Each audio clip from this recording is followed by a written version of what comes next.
Sabihin niya kung ano problema. Di ba? Eh, bibigyan niya ng motibo na parang wala kaming ginagawa. Eh, araw-araw nandito lang naman kami. Di pumunta siya rito. Sir, haharapin niyo siya kung pumunta siya dito. Marami naman. Marami haharap sa kanya rito. Ang tao na nandito, lahat may trabaho. Pwede humarap lahat yan. Sir, yung sa issue po ng mga umano'y dokumento, files ni Yusek Cabral, ano na po yung update po? Wala pa yan eh. Turn over sa amin yan ng DPWH, titignan namin. Pero, huwag lang magkasabi yung ibang tao na alam nila yung laman, ano, kasi walang pwede magpatunay niya kundi yung computer mismo na hawak namin. At walang pwede magsabi na yung kanila ang tunay, yung iba hindi tunay. Kaya sa akin, ayoko sumama sa usapin na yan kasi hindi dapat pinag-uusapan yung bagay na talagang ebidensya lang naman ang ating titignan. Sir, if you could explain it to the public, bakit po delikado yung mga ganong klaseng revelations on certain documents na hindi po hawak ninyo or hindi po nabe-verify? Yun nga eh, ito yung problema dyan eh. Kung sasabihin na nanggaling sa isang tao na namatay na ang dokumento, paano mo patutunayan yun? Ang pwede magpatunay niya yung tao namatay. Di ba? Kaya alam naman makipagtalo ako sa isang bagay na alam natin nanggaling sa isang taong namatay na inaamin naman ng nagsasabi. Anong pag-uusapan mo? Wala nang pag-uusapan eh. Di ba? Would you be willing po to authenticate yung mga files na meron? Authenticate for what? And so, who's having it authenticated for what purpose? The so-called... Are they prosecutors? Are they investigators? Who wants it?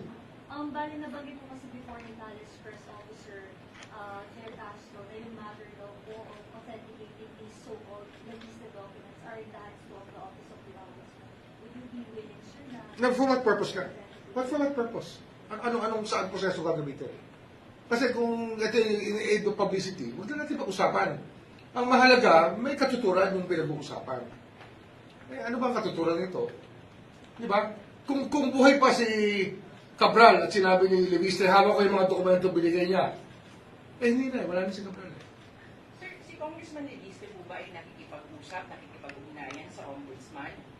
Hindi ko alam kung nagbigay siya ng kopya ng kanyang dokumento. Pero pinahingi ko yan kay A.O. Vico Clavano. Pinakuha ko sa kanya yung kopya ng mga dokumentong hawak itong congressman na to. At yun lang. Doon nagtatapos ang kwento niya. Wala na ibang pinuntahan niya.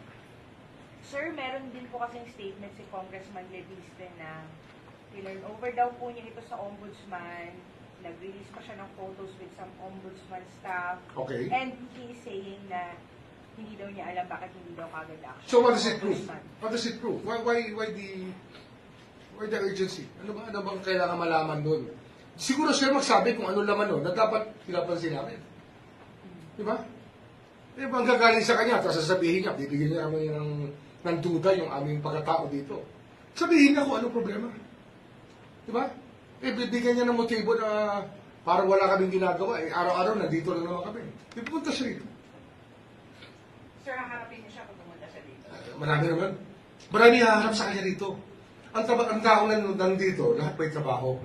Pwede humarap lahat yan. Sir, for the record, ano na po ba yung ginagawa dun sa documents, dun sa computer? Ano lang yung computer niya. Pinag-aaralan pa namin kung yung proseso sa pagbubukas ng files. Yung proseso para walang masabi. Hindi ka kagayan. Gusto mo, authenticated yan. Sino dapat ang humarap para buksan mo yan? So binubuo namin yan. At mag-uusap-usap kami sa isang linggo. Ay baka magkita kami ni Secretary Vince sa Monday. At pag-uusapan namin yung proseso na gusto namin. At siguro, ako sabi ko na rin si Commissioner Cordoba ng COA para at least yung mga agencies na dapat nakatigil, titigil. So sir, hindi pa nabubuksan, selyado pa rin po. Hindi namin yung ginagalaw, hindi pa namin ginagalaw.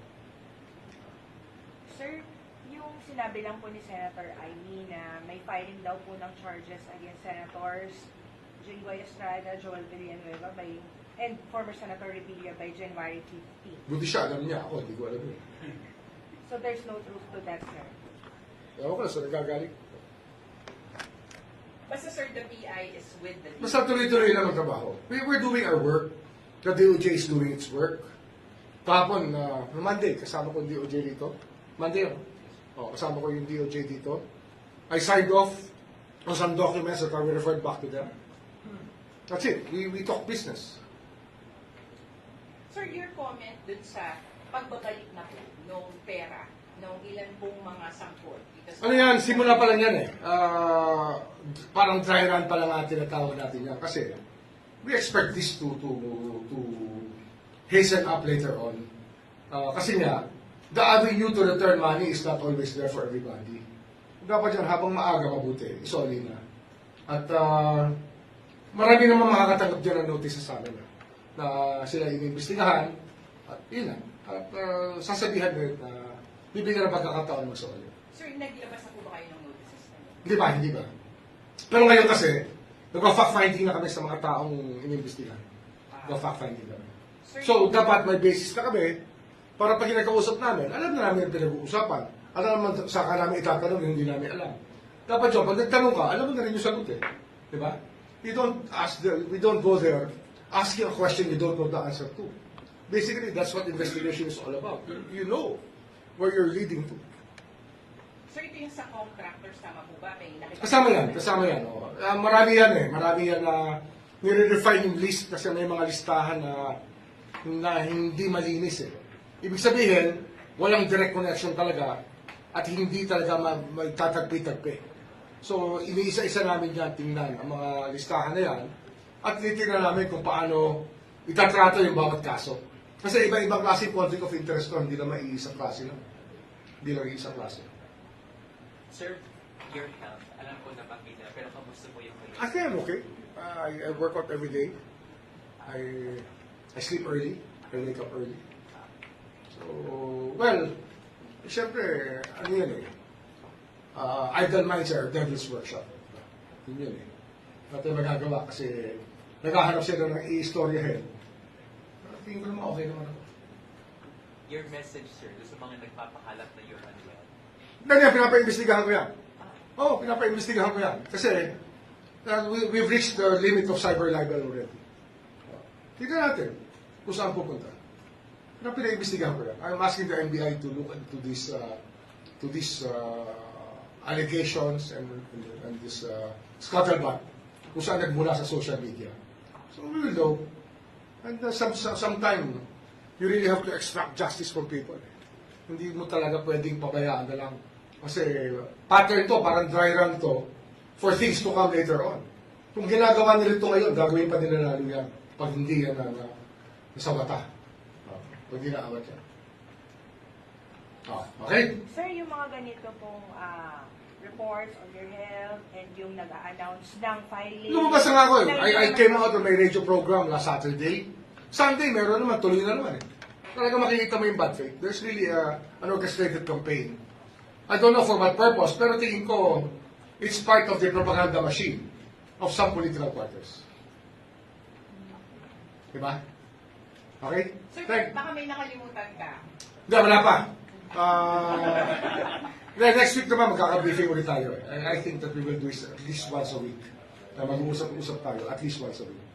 So I'll be here again next week for you guys. Ombudsman, does it have something to do sa pagdidiin ninyo sa investigation sa flood control? Itong mga paninira na gano'n. Natural yun eh. Tsaka marami talaga nag-wishful thinking eh. Akala nila, maaawat ang hustisya pag nawala ako eh. Hindi naman ganun yun eh. Proseso to na nagsimula na eh. Diba?